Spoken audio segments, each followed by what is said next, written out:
So hello everyone, ये chapter 5 file handling का 4th video है और मोस्ट प्रोबेबली ये लास्ट वीडियो होगा। इसमें हम लोग बात करेंगे standard input output and error streams के बारे में। If someone asks you to give input to a program interactively or by typing, you know what device you need for it?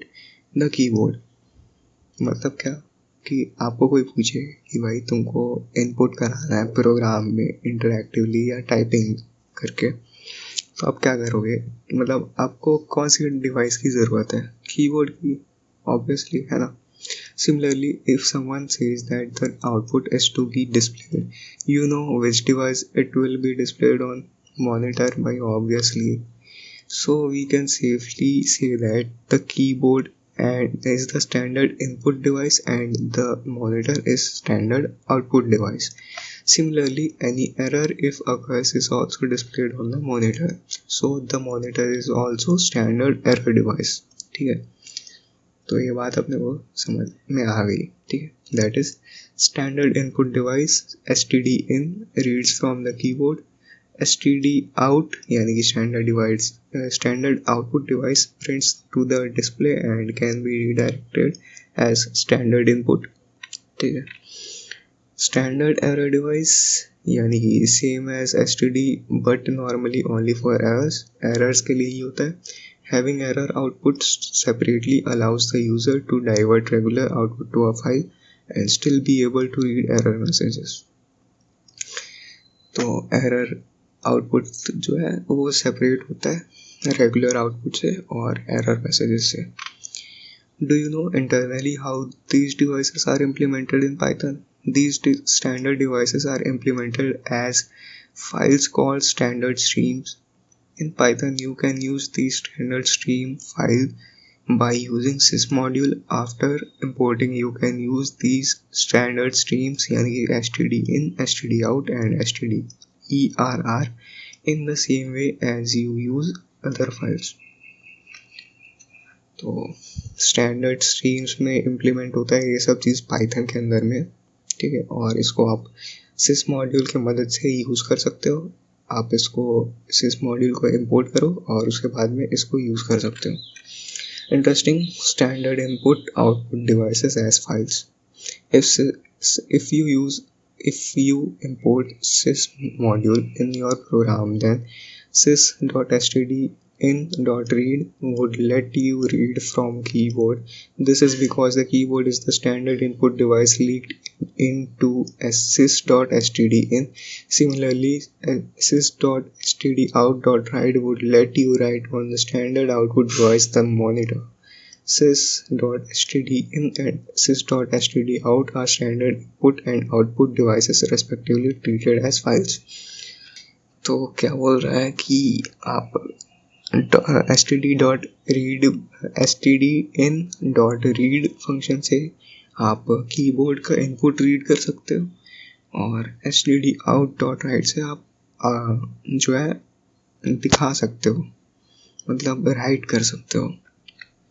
Thus, sys.stdin and sys.stdout are like files which are opened by Python when you start Python। The sys.stdin is always open in read mode and sys.stdout is always open in write mode। Following code fragment shows you interesting use of these। It prints the contents of a file on monitor without using print statement। भाई जादू हो रहा है क्या? हम लोग print statement के use के बिना भी आउटपुट दे सकते हैं। और जो sys.stdin है वो एक फाइल है, sys.stdout वो भी एक फाइल है, और ये जो दोनों है वो हमेशा ओपन रहते हैं जब भी आप पाइथन स्टार्ट करते हो। तो एक कोड फ्रैगमेंट यहाँ पे इंपोर्ट सिस यानी कि सिस मॉड्यूल इंपोर्ट कर रहे हैं, फिर एक फाइल हम लोग इंपोर्ट कर रहे हैं और उसके 2 लाइंस को हम लोग रीड कर रहे हैं और 2 हम लोग आउटपुट दे रहे हैं प्रिंट स्टेटमेंट के बिना। ठीक है, दोनों ही लाइन को आउटपुट करते रहे। उसके बाद में एक एरर दे रहे हैं कि नो एरर्स अकर्ड, कि भाई कोई एरर नहीं आया हमारे पास। और ये सब हम लोग किए विदाउट प्रिंट स्टेटमेंट के। कितना ऐसा इंटरेस्टिंग सा बात है ना। Python data files with statement से हम लोग पाइथन में डेटा फाइल्स को खोल सकते हैं, और इसका एक स्पेशल फीचर है, देखते हैं आगे। Python's with statement for files is very handy when you have two related operations which you would like to execute as a pair with a block of code in between. The syntax for using with statement is with open, और उसके बाद में उसका file name और file mode डालना है, और as file handle, और उसके बाद में यहाँ पे ब्लॉक बना देना है। तो विद स्टेटमेंट यार बहुत ही हैंडी होता है। अगर आप चाहो कि दो रिलेटेड ऑपरेशंस हो, यानी कि दो फाइल्स के अंदर में काम हो, तो आप इसको यूज़ कर सकते हो, और इसको आप एक पेयर में कर सकते हो, और ये एक ब्लॉक में काम करता है। ठीक है, एक एग्जांपल है कि output.txt फाइल को राइटिंग मोड में खोल रहे हम लोग।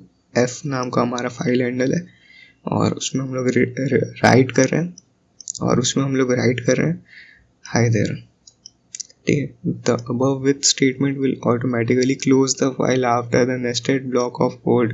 The advantage of using a with statement is that it is guaranteed to close the file no matter how the nested block exists. Even if an exception error, यानी कि a runtime error occurs before the end of the block, it will close the file. ओ भाई, बहुत सही चीज़ है। इसका ये advantage है कि आपका फाइल जो है वो क्लोज हो जाएगा विदाउट आपको क्लोज फंक्शन यूज़ किए।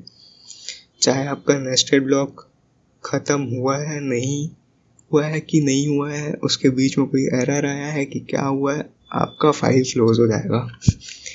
बहुत सही चीज़ है ये, और आपको यही यूज़ करना चाहिए, क्योंकि बार बार क्या ओपन क्लोज, एक बार लिख दो बस, उसी में काम चलाओ। Absolute and relative paths.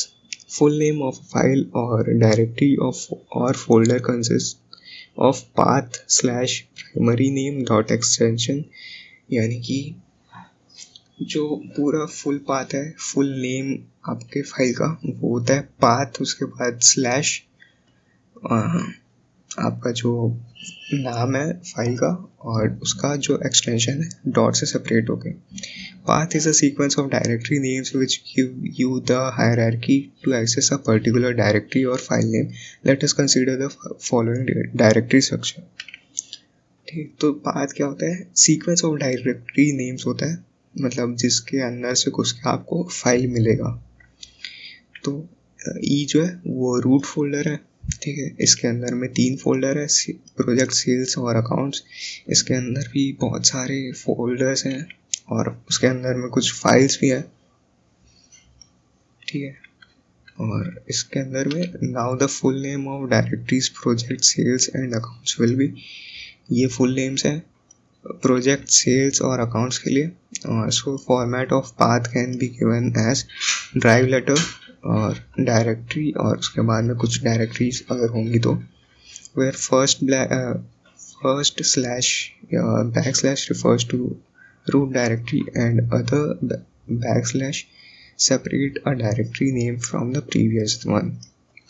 तो पहला वाला जो है वो रूट डायरेक्टरी को रिफ़र करता है, और बाकी जो है वो सेपरेट करता है डायरेक्टरी नेम से, डायरेक्टरी नेम को, ठीक है।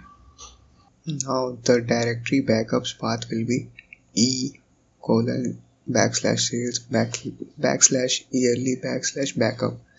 Has to reach backup, the sequence one has to follow is under drive E, under root directory first / under sales subdirectory of root, under yearly subdirectory of sales there lies backup directory। मतलब ये पूरा full path है backup directory का। Similarly, full name of 1.vbp file under proj2 subdirectory will be, ये होगा पूरा सा full path. और ये जो है ये वाला पार्ट ये वाला ये रिफर करता है रूट डायरेक्टरी को. Now see there are 2 files with the same name, cache.act, one under accounts directory and another under history directory, but according to Windows rule, no 2 files can have same names, यानी कि path names. Both these files have same names but their path names differ. Therefore, these can exist on system.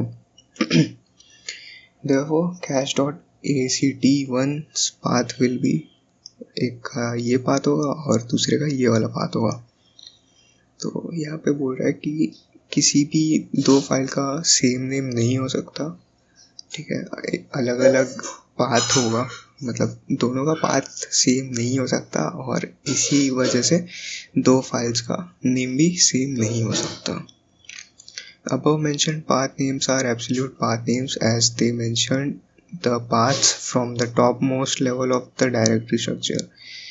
तो ये जो है absolute path name है और ये इसलिए है क्योंकि ये top most level directory structure से आते हैं. Relative path names mention the paths relative to current working directory. Let us assume that current working directory now is say proj2.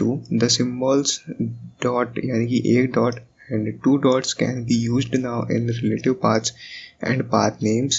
The symbol dot can be used in place of current directory and 2 dots denotes the parent directory. तो relative path names जो है वो 1 dot और 2 dot से represent कर सकते हैं. अगर हम लोग proj2 में तो 1 डॉट जो है वो बताएगा कि इसी डायरेक्टरी के अंदर देखो और डबल डॉट यानी कि 2 डॉट बोलेगा कि इसके पहले वाले डायरेक्टरी में देखो. So with proj2 as current working folder, path name of 2.doc will be, अब रिलेटिवली देखेंगे तो ./2.doc, which means under current working folder there is file 2.pas. Similarly, path name for file cl.dat will be, यानी कि ये जो है वो parent वाले डायरेक्टरी में है तो इसलिए डबल डॉट यूज़ करेंगे हम लोग, फिर बैकस्लैश और फाइल का नाम, which means under parent direct folder, which means under parent folder of current folder there lies a file cl.dat. Similarly, path name for report.prg will be // then project1 then report.prg. That is under parent folder subfolder proj1 there lies a file report.prg. तो ये था हम लोग का पूरा file handling का chapter और यहाँ पे हमारा चैप्टर क्लोज होता है. नेक्स्ट चैप्टर में मिलते हैं, तब तक के लिए बाय.